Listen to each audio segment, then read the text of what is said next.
Hi friends, నేను మీ సిరి. ఈరోజు మనం నోరూరించే ఫ్రాన్స్ పికిల్ ఎలా చేయాలో చూసేద్దామా.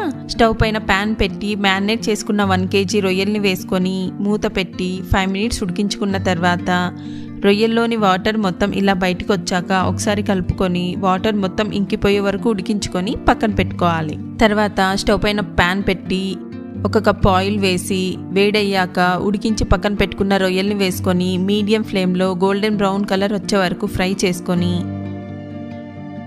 తర్వాత 2 tablespoon ఫ్రెష్గా దంచుకున్న అల్లం వెల్లుల్లి పేస్ట్ వేసి పచ్చివాసన పోయే వరకు ఫ్రై చేసుకొని 2 tablespoon సాల్ట్, 3 tablespoon కారం, 1/2 tablespoon ధనియా పౌడర్, 1/2 tablespoon జీలకర్ర పౌడర్ వేసి ఒకసారి బాగా కలిపి చల్లారాక 2 నిమ్మకాయలు పిండుకోవాలి. ఇంతేనండి టేస్టీ ఫ్రాన్స్ పికిల్. మీలో ఎంతమందికి ఫ్రాన్స్ పికిల్ అంటే ఇష్టం? మొదటిసారి మన ఛానల్ చూస్తున్నట్లయితే please do like, share and subscribe.